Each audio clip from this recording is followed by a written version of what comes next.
Hello, bro. I hope you're having a wonderful day. This video is going to be a tutorial where I'm going to teach you three beginner projects in the Rust programming language. I'm going to go in detail and the building process of such projects. These projects are meant to help you in your journey of learning the Rust programming language. It's going to go through the common programming concepts that you'll find in every other programming language such as Java, JavaScript, Python, PHP, Go, etc. Disclaimer, these three projects, you'll find them as three exercises in the Rust Brown Book edition, where after teaching you in the chapter of the common programming concepts such as like loops, functions, etc., as to practice with the language and to build those three projects, and that's what the video is about. So without further ado, let's start. Okay guys, so let's start by building the first project, which is going to be a CLI program that will allow us to convert temperatures between Fahrenheit and Celsius. So let's create the project by first using Cargo. You can create a new project using Cargo on Rust, which is kind of like npm using JavaScript, Node.js, like the package manager. So we're gonna call this project something simple. Let's call it convert temperatures. So let's go inside the program. In my case, I'm using NeoVim as my codes editor, but you can use, of course, whatever you want. These are just plugins loading in for the configuration that I have of Rust inside my NeoVim code editor. I'm using Tmux in here, as you can see, yeah. So I can just open a panel, but again, you can use whatever tools you choose to. I'm using, in my case, Tmux as my multiplexer, and let's just execute the program. If it runs fine, let's run cargo run. Well, cargo build first to build the project, and then run it. And everything is working fine. Now to actually start building the project, we need to first input from the Rust standard library the input-output module. This, as you can read in here, contains number of common things you'll need when doing input and output. The most core parts of this module is read and write traits, which provide the most general interface for reading and writing input and output, in this case into the terminal, for what we're trying to accomplish in this project.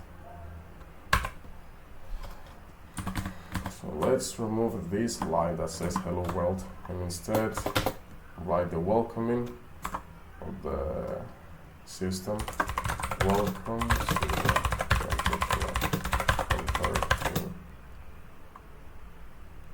temperature converting system. Something silly and wrong, doesn't need to be complicated. It's not the best welcome in the world, but we got something at least. Now let's print the next message, which is going to be here. You will be able to convert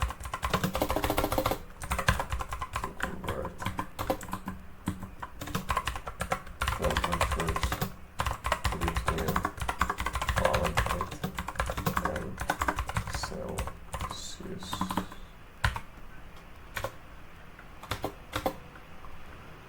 The next step to do is to make two functions, which is going to contain the logic of converting temperatures between Fahrenheit and Celsius and vice versa.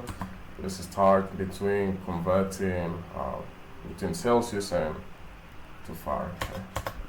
So let's create a function called convert Celsius to Fahrenheit. This is going to take a parameter called Celsius of type integer of 32 bits. which is going to be signed because temperatures can be either positive or negative. I mean, imagine if it was like minus 20 degrees Celsius. That would be actually crazy. I live in a tropical country, so that will never happen in my case. And we're going to return in this function the same and type as the parameter Celsius, which is going to be integer 32 bits signed, because this is what we're going to return of the formula. And the formula to convert temperatures between Celsius and Fahrenheit is first whatever the user enters of degrees, as let's say like, I don't know, like 20 or something. This value entered here and within the function as the parameter, we're gonna multiply it by 9 divided by 5, and lastly add it to 32. And now let's create the other function, which is now converting from Fahrenheit to Celsius. I'm actually just gonna copy this and paste it. Wait, hold on. And I'll paste it, and we're just going to change the name here.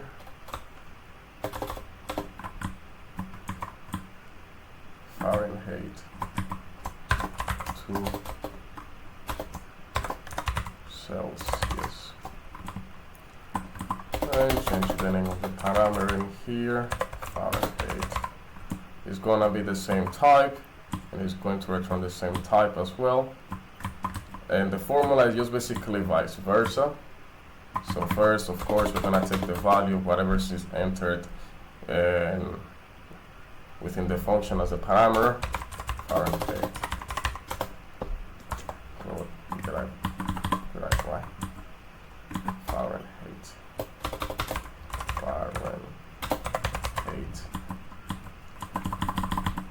And first, we're gonna subtract it from 32, and we're going to multiply it by 5 divided by 9. And of course, you know that in Rust, to return values and in a function, is either using the return keyword or just writing this, for example, which is going to return something and not adding it and a semicolon, which basically gives the sign to the function in Rust that this is going to be an expression. An expression returns values. The next step is we're going to create a loop. This is going to allow us that we create an infinite loop, and until certain conditions means to break it, of course, because we want the program to keep looping till the user decides when to stop. So first, let's type loop, and let's write one simple message, which is first letting the user know, well, asking the user which temperature he would like to choose to convert. So let's do that right now. Which temperature would you like to choose to convert into?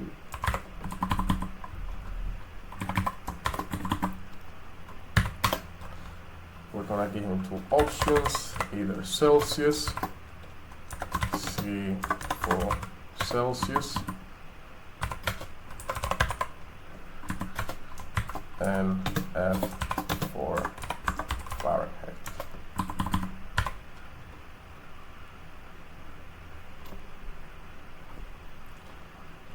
Now let's create the variable that is going to hold the value of whatever the user enters. It's going to be either C or F. So let's create a variable which is going to be mutable, because we're not going to assign this to a value by default. It will be nonsensical, because this is something that the user is entering through the terminal. So temperature, and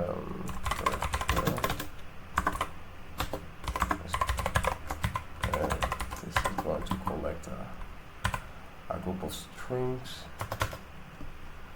And what did I import it here, mate? Let's delete this real quick. Okay, yeah. So now from the input output module that we imported from the standard library, we're going to use it, and from this module we're gonna call the standard input function. This is basically going to handle whatever we enter in the terminal. The first function that we're going to nest to this function is going to be the red line, which, as you can see, it needs a mutable string by default as the type within the parameter of this function.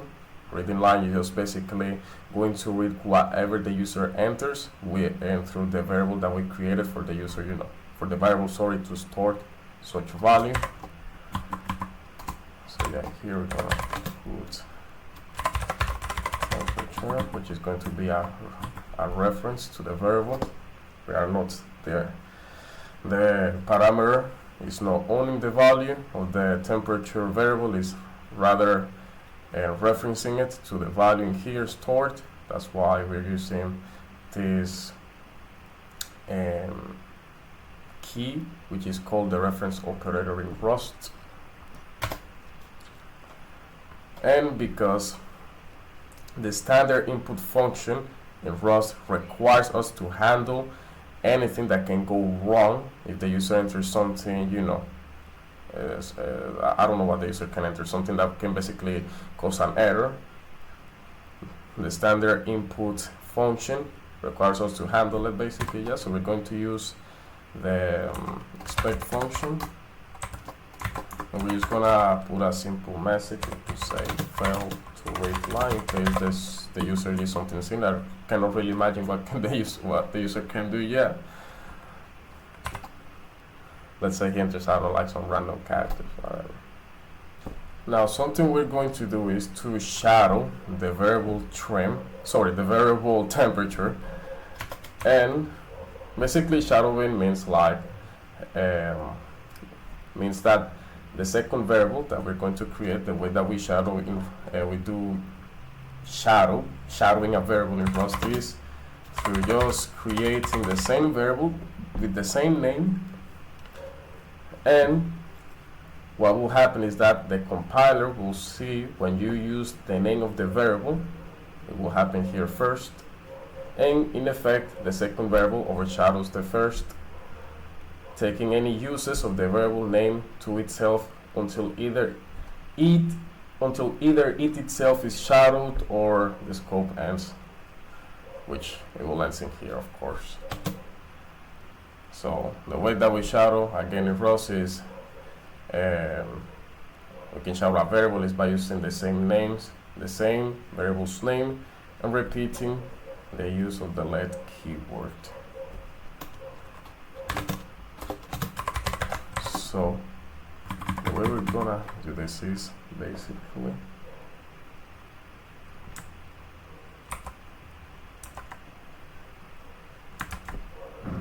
let's type temperature dot trim, and the reason why we're using the function trim is because we're going to trim whatever the user enters after introducing either of these two characters, which will be entered to proceed.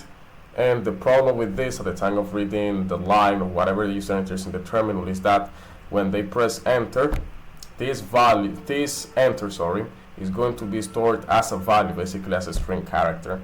And we don't want that, because in case we are handling any of the cases that we give the user, this is not gonna work yet because of this invisible space that is gonna the program detect. So we are avoiding it by trimming the last character. That's what the trim function does in Rust. Next, what we're going to do is now handle the possible scenarios within either the user enters C for Celsius or F for Fahrenheit. So let's start with Celsius. Temperature is equals to C print to the user, you show Celsius. And then we're gonna ask the user to enter the amount of decrease of Fahrenheit that they would like to convert to Celsius. Let's write that right now.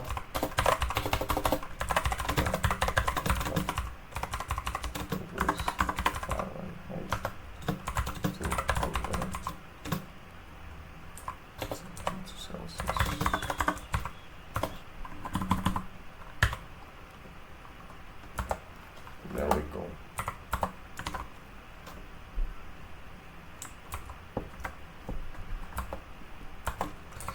Now we're going to create a variable which is going to store the value or whatever the user can enter as the amount of decrease Fahrenheit. Let's create that. Let's use amount. This is gonna be mutable. Same thing as we did in here. String.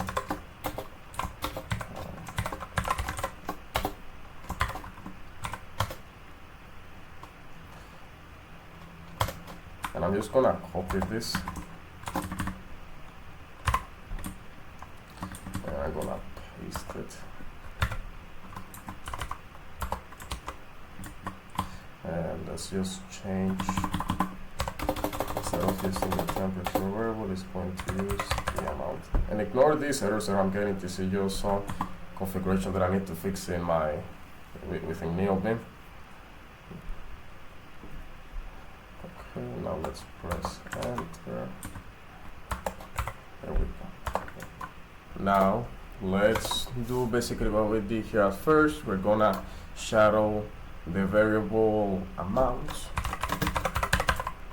and because remember the standard input function by default registers saying strings, and the variable is of type string. This is gonna cause problems at the time of doing our formula from converting, from Fahrenheit to Celsius and vice versa, because degrees are numbers. So we're gonna shadow the variable amount, and this is to change it to integer.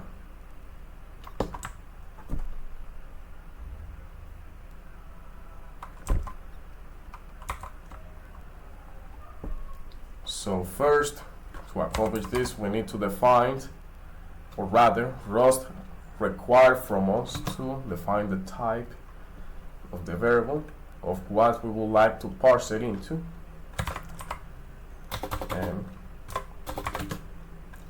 this is going to be equal to match.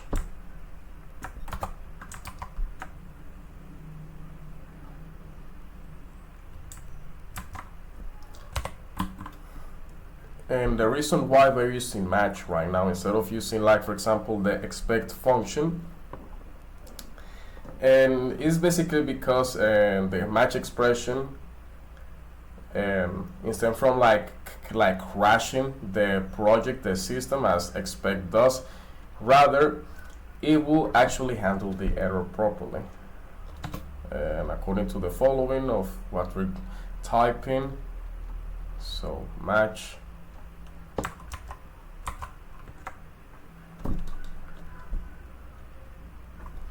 the amount of trim, using the trim function to trim, when the user presents it within the terminal. And let's call the parse function. Now the parse functions returns a result type, and a result is an enum that has the variance OK and error. Yes. We're using a match expression here as to handle the possible if it either goes all right, to continue with the project, if not, to reiterate again. So let's start with OK. I'm gonna use this parameter and basically just return the value of whatever the user has entered as the amount. This is basically going to be the amount, that's gonna be returned. Otherwise,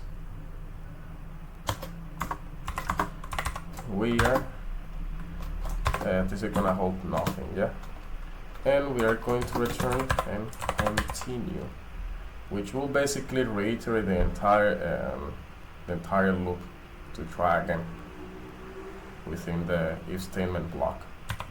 So now put a semicolons at the end, and now let's create another variable of the name degree, and it's going to hold as a value the convert Celsius to Fahrenheit function. Is going to take as a parameter and amount, which, as you guys remember, the parameter here that requires and this function is of type integer, exactly what we did in here, what we parse it into. And lastly, we're going to print line the amount of Celsius. Let me just copy this from Google real quick, and this like circle thing. Let me just type it. There we go. Paste it, I mean. And C as degrees Celsius. So Celsius to Fahrenheit is equals to, and here the degree variable, which is going to hold, you know, the conversion. Let me copy and F, and we're gonna type F to mark it as Fahrenheit. And that's it for the scenario of Celsius. Now for Fahrenheit, it's something that I noticed actually is the limit. It should be vice versa. This is going from, oh no, actually, yeah, this is all right, actually. There we go. Yeah. Oh, yeah. So now let's proceed for Fahrenheit, and something that I noticed right now is that this should be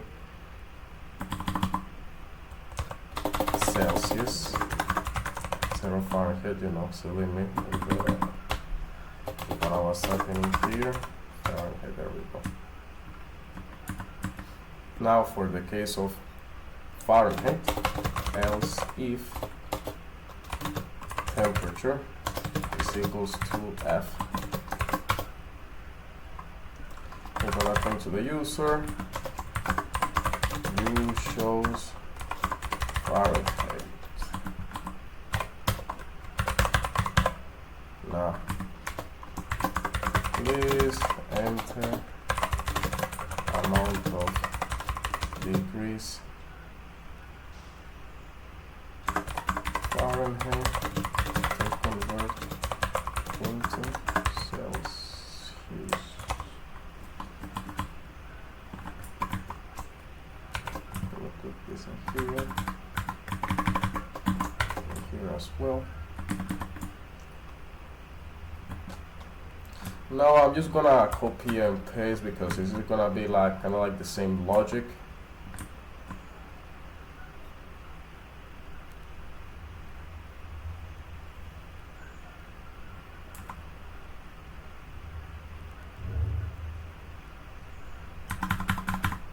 Let's find the one now.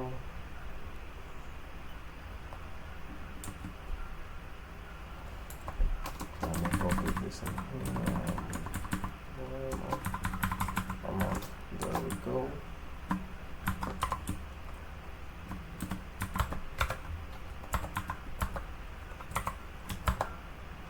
And I'm using the semicolons at the end. And to modify something, to as well print to the user that he did something wrong, let's in here print line, so the user knows what he did wrong. Yeah, we are not leaving him or her clueless. It's a valid number. Try again, and then it will re-execute the loop. Continue. Same thing in here. Copy this, paste it in here.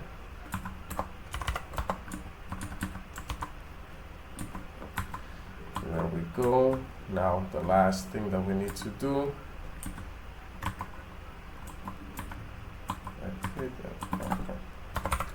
is create the variable degree, which now instead of convert Celsius to Fahrenheit is gonna be Fahrenheit to Celsius, and it's gonna take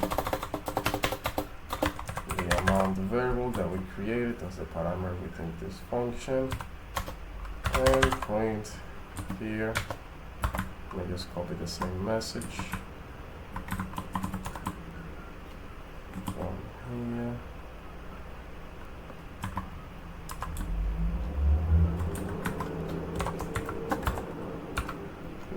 Now we need to change to here, Fahrenheit and Celsius.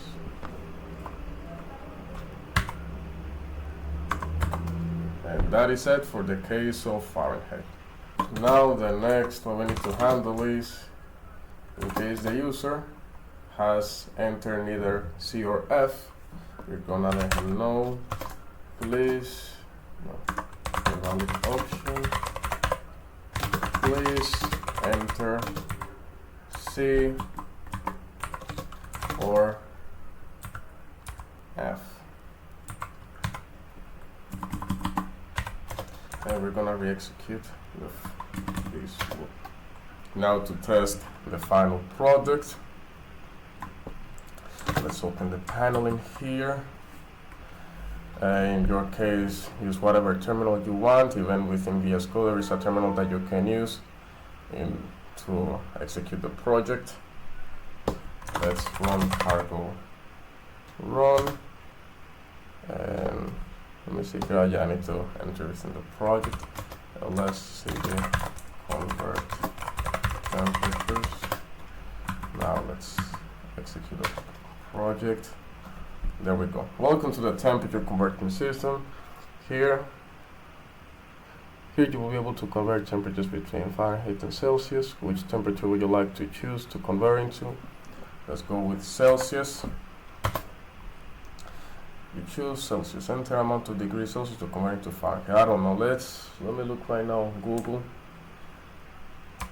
What is the temperature of, I don't know, let's say like of London? It is 31. It is 31 degrees Celsius. So from what I can see here in Fahrenheit, the conversion is 88. So let's see if our project runs the formula correctly. So let's enter 31. Actually, in terms of 87 is pretty close. Let's do it vice versa.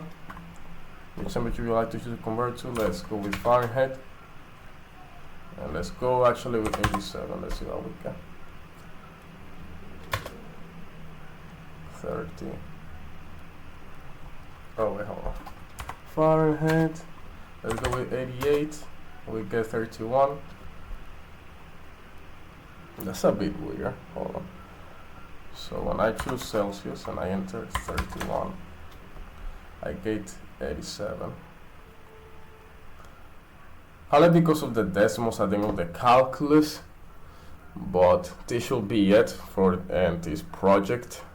Now to proceed with the next project, we're gonna create a generator of the nth number of the Fibonacci sequence.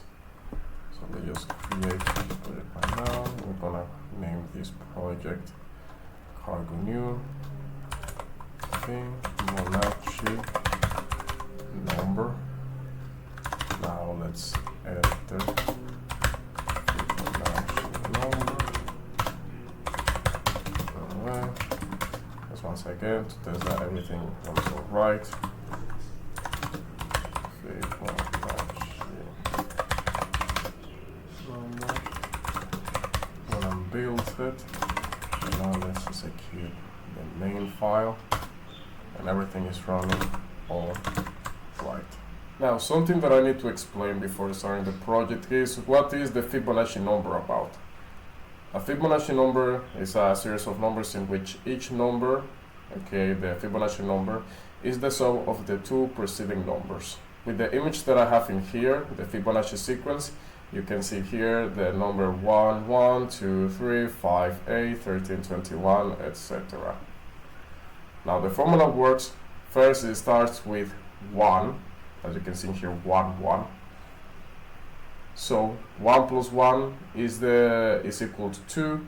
Now with the value that we got from 1 plus 1, we added 1 plus 2, giving us the 3. And now the preceding number that we used to, like the second number that we used to add, we sum it by and after the equal, which is the 3, and we get 5, and this is how it goes with the formula of the Fibonacci number. Now to build this program, this is actually a very simple project.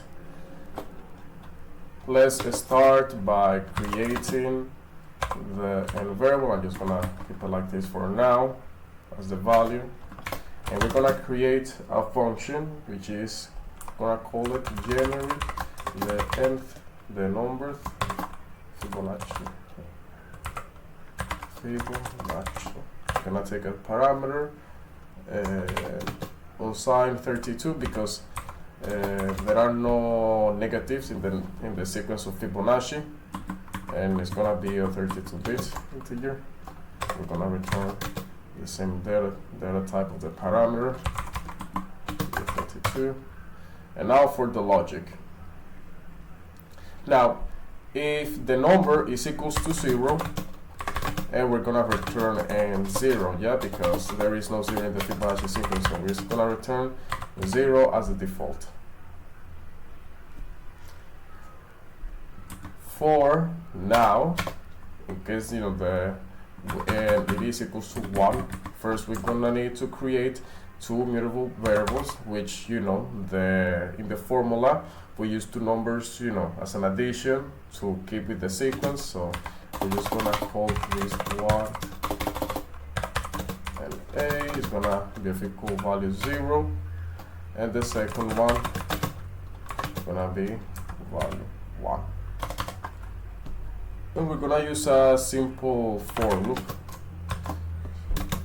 And for this is gonna be nothing because we're not gonna use anything here, any variable within the for loop. So the sequence is to 2, like the addition of two numbers. That's n is gonna be till the range of what we have put inside the function, the number. Now this is gonna go to the next sequence. It's gonna be A times B, and A, because of the formula that I've shown you, the second number after giving us the equal, and A is gonna be equals to B, and B is going to be equals to the next sequence. So just to explain again, because it can be a bit confusing, I'm going to put this to return B. What we did in here inside the for loop, we are not creating any variables inside the for loop, yeah? It's going to be empty. Now in the range of 2, yes, till whatever we have entering here, we create a variable called next, which is gonna be the addition of A times B.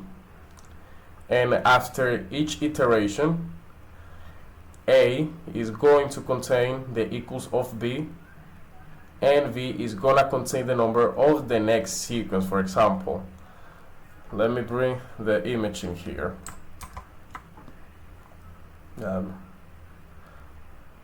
So yeah, as you can see with the first number, and 1 plus 1 equals 2.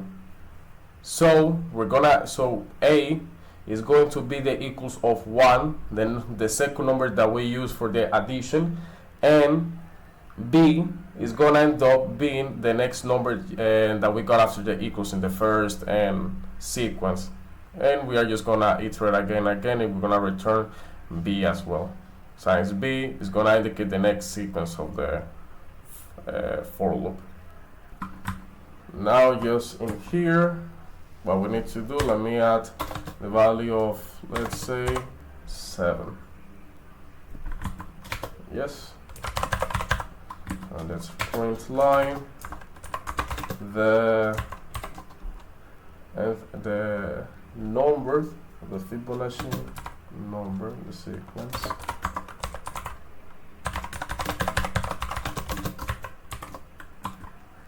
is and then to generate the nth Fibonacci, we're gonna use n.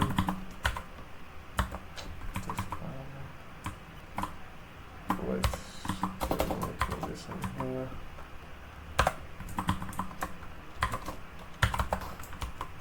Well, I'm missing the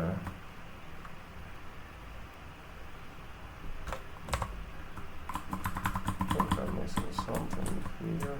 Oh yeah, there we go. I'm missing the other coming back to the main function. Okay, there we go. Now let's enter within the project ls cv Fibonacci number. Now let's execute it. The 7th number of Fibonacci is 13. Let's test that if that is true. And yeah, as you can see, we have 1, 1, 2, 3, 5, 8, 13. The 7th number, you know, the within the Fibonacci sequence is 13 because 1, as you can see, like 1, 1, this is like we need to count it like normally. 1, 2, 3, 4, 5, 6, 7. The number 6 is the 8th, and the number 7 is the 13th. So even let's test that. Let's change it until 6, and we should get 8 within the Fibonacci sequence. Let's execute it, and that is correct. And that has been everything for this project. Now for the last project, we're gonna build just basically like a CLI program, whatever, if the user wants to print Surah Fatiha from, and this is from the Quran, the book of Quran, with the Muslims believe in. And something I want to make as a disclaimer, yeah, when you go to the Rust Brown Book Edition, and the last project that it tells you to do is to print the Christmas Carol, the 12 Days of Christmas, the song. I decided to modify it and to install Surah Al-Fatiha, the first chapter of the Quran. So I see aligns to my values, but of course you can do it to whatever you want and to whatever you wish, and either the Quran or something else. In my case, I'm going to do the Quran. So we're going to name this project new Surah Fatiha. Now let's enter within the project. And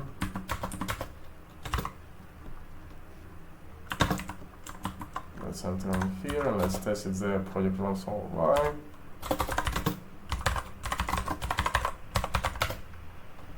Oops.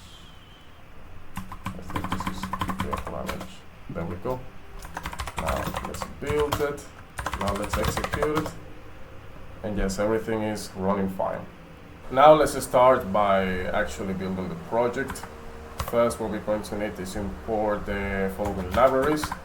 The first one that we already know is from the standard library from Rust, which is going to be the input-output module. Then another few libraries, which I'm gonna talk about in the future. So the first one is gonna be thread, and the next one, the time module, and specifically the duration package. Okay. Don't worry about these two new ones that you are seeing right now. I'm gonna talk about them in the future, what we're gonna use them for, and what are their core functionalities.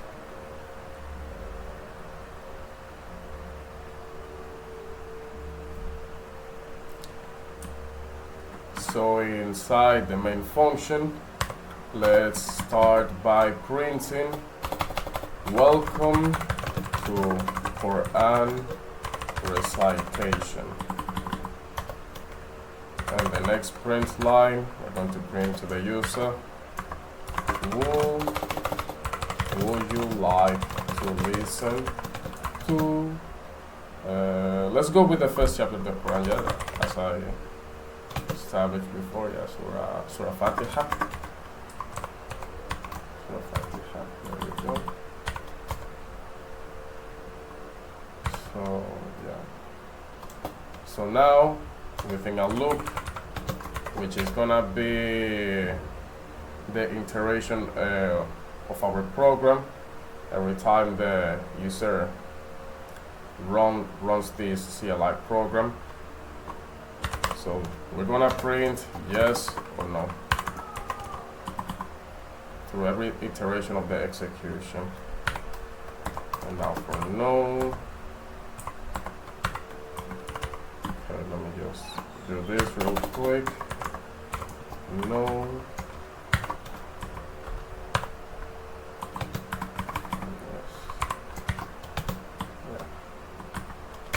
Now let's create the variable where it's going to hold the, well, whatever the user enters in. So answer type string.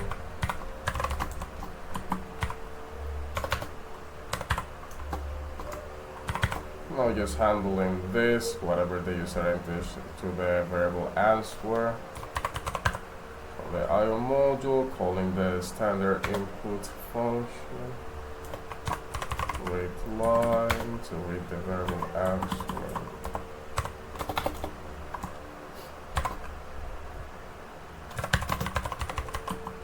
It's gonna be a reference.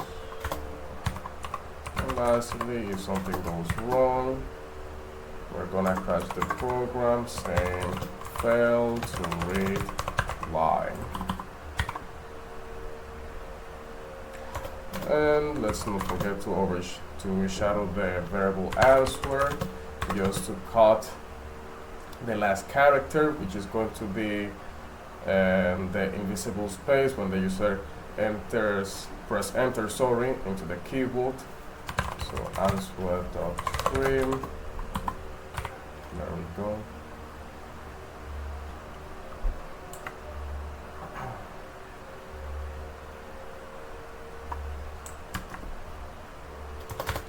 Now let's handle the scenarios in here, the possible conditions. So if answer is equals to yes, let's print a function which we're gonna call Surah Fatiha.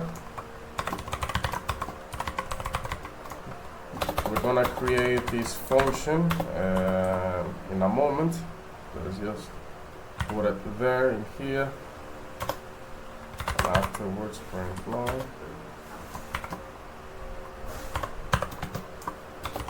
Would you like to listen to Surah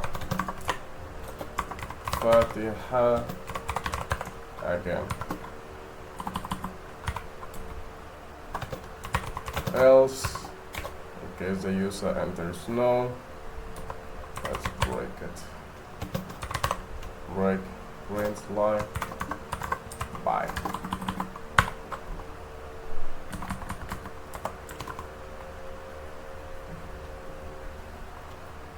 Now creating the actual function to print Surah Fatiha.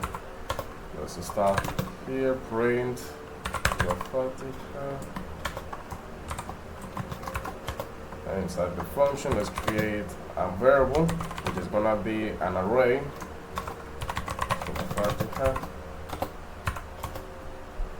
And I'm just gonna copy and paste the actual ayat because I already have it written down on my computer. So just to save us a little bit of time, I'm just gonna copy it and paste it in here.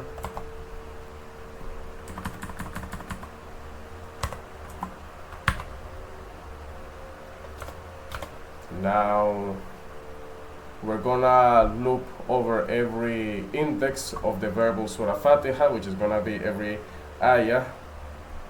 So for every ayah within the array Surah Fatiha, print the ayah.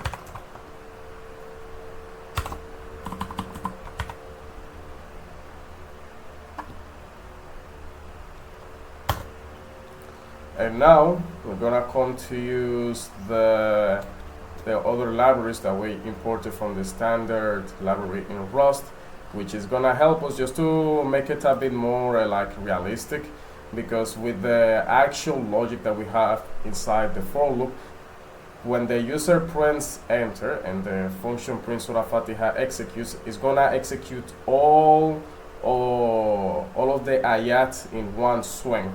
So just to make it like a bit more realistic, we're gonna loop every ayah, in this case every index of the variable Surah Fatiha, but we're gonna give it like a delay of 5 seconds. So for example, Bismillahir Rahmanir Rahim, after 5 seconds it's gonna loop Alhamdulillahi Rabbil Alameen and so forth. And by the way, just notice that I type incorrectly the variables, so it's actually Surah Fatiha. And now with the actual library that we just imported, we're gonna use the thread module. The thread module gives us the option to use the sleep function. And here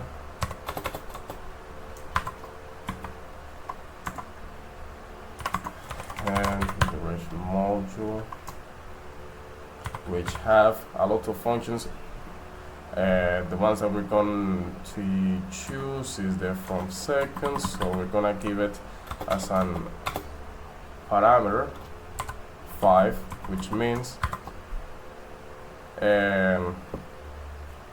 it's gonna keep executing the next line of code after these 5 seconds. So this is a thread in Rust. You don't need to worry about this, since this is an advanced topic in the Rust programming language. I decided to broaden in here because it just adds more realism, if that's that's the correct word yet, and to our project. But again, just in simple words, this library that we just importing here, the thread library, and the time module with the duration library is just going to allow us to interact with time within the many functionalities that these two have. And lastly, after concluding the iteration of the complete ayat of Surah Fatiha, we're gonna print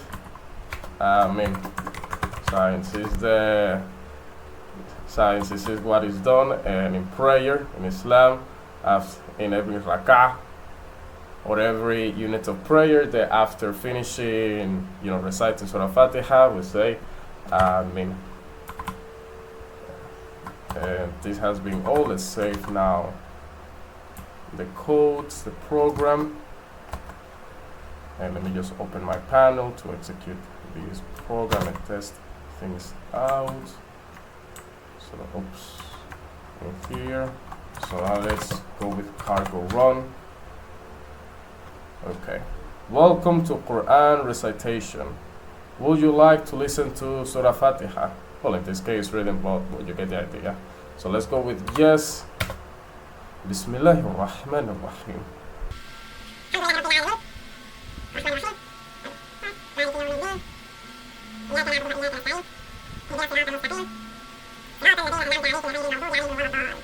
And yep, and this has been all for the project. Let me just type no and just test the next condition.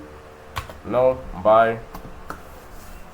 The program finished, and that's all for today's tutorial. I hope you have learned one thing or two in this beginner-friendly tutorial on Rust, building simple projects.